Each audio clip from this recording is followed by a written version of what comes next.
Teacup Season 1 sets up a horrifying, sci-fi storyline packed with body-jumping aliens and a barrier that melts bodies, leading up to a heartbreaking but exciting ending.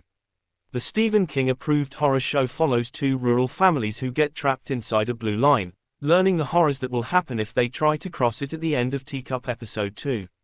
After the Chenoweth's 9-year-old son, Arlo, starts acting strange, they discover that he's possessed by an alien called Harbinger, who is on the run from an evil alien called Assassin. Harbinger chooses to stay inside Arlo's body, knowing that the adults will all help protect him, since the way Assassin would kill Harbinger is by murdering Arlo. The families try to discover the identity of the body-jumping alien, keep Arlo alive, and figure out a way out of the horrifying trap. With the help of a man named McNabb, who knows many secrets about the aliens, the group finally makes strides in the goals, leading to Teacup's Season 1 ending, which is packed with twists. In Teacup Season 1, Assassin is the main antagonist trying to hunt down Harbinger, and they're dangerous because they can jump from body to body, pretending to be the host. The show makes it seem like they die if the host body dies with them inside. By the end of the season, the group comes up with a plan to defeat Assassin without killing anyone. They figure that they can drown the host long enough for the alien to die and then administer CPR to revive the host, a massive risk that could easily go wrong. James and Maggie try to enact this plan once Assassin jumps inside Meryl, wearing gas masks to prevent the alien from possessing them. Unfortunately, in the process of drowning Meryl, James' mask slips, allowing Assassin to jump into his body. Because they can't get another shot at drowning Assassin, the group decides to trap James, the host, in the chest freezer, killing him through suffocation. This finally defeats the enemy, who was trying to hunt down Harbinger during Teacup Season 1, but his struggles aren't over. The final scene hints that aliens aligned with Assassin are waking up. Since Teacup falls into the horror genre, the expectation is that not every character will survive to the end of the season, and the episodes don't disappoint. Characters die gory deaths when they're pushed over the blue line, causing their bodies to melt, except for their bones. However, as creator Ian McCulloch explained to Collider, they intentionally didn't show many grotesque moments on screen because they didn't want the moments to lose their effectiveness. Ultimately, a third of the characters in Teacup, both minor and major, didn't survive through the end of the Season 1 finale. These characters got lucky, making it out alive.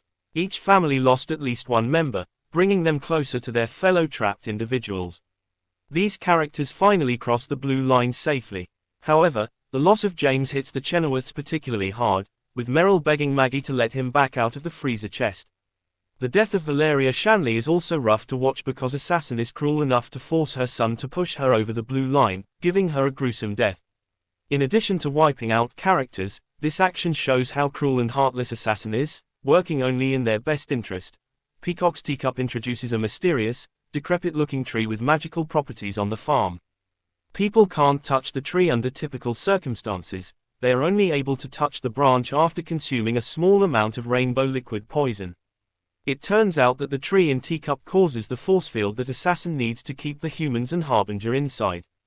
It cannot be burned down, either, giving it supernatural abilities. Ultimately, the last two episodes of Teacup reveal that the tree is the source of the poison, which is why Reuben Shanley can only touch it after drinking the rainbow liquid.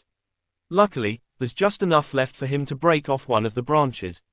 When placing it into a jar, the branch melts down into the poison, giving the group enough to escape the blue line barrier safely.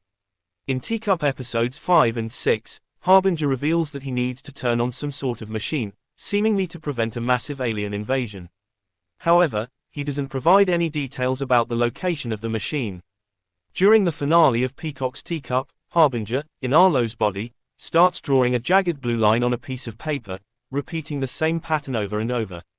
There's no context on the page as to what the drawing means. Since Harbinger's an alien who speaks a foreign language, this could be written text or some kind of foreign symbol. It's unclear at first how the drawing will help them. Luckily, Meryl helps Arlo figure out what the drawing means. When placing the drawing over a map of the United States, they figure out that the blue line is the route that Harbinger needs to take to reach the machine. After they finally escape Assassin's trap, the group plans to travel along the map route. In the final moments of Peacock's Teacup, the group comes face to face with a person named Hayden wearing a gas mask and someone called Izzy with a megaphone and gun. The pair run over McNabb's friends, who sleeper assassin aliens supposedly possess. They then hop out and threaten the surviving characters. Hayden and Izzy offer to help them get where they're going but require them to use zip ties and ketamine to prevent any unknown assassins from harming the group. If the group decides to go with the mysterious pair at the start of Teacup Season 2, they could either have new allies or secret enemies who are trying to prevent Harbinger's goal. Though Hayden and Izzy present themselves as the good guys, it's unknown whether they're telling the truth. If the group decides to go with the mysterious pair at the start of Teacup Season 2, they could either have new allies or secret enemies who are trying to prevent Harbinger's goal. Only time will tell whether Hayden and Izzy are actually the good guys in this situation. The ending of Teacup Season 1 is pretty bleak, killing 3 different characters within the 2-part finale. The show sends the message that not everyone can survive a horrible situation, and sometimes sacrifices have to be made for the better good. The utilitarian perspective of Teacup could change to a more hopeful tone going into a second season as the group fights to save the world from an alien invasion. However, characters will still likely get sacrificed to achieve the common goal, furthering the real message of the first season of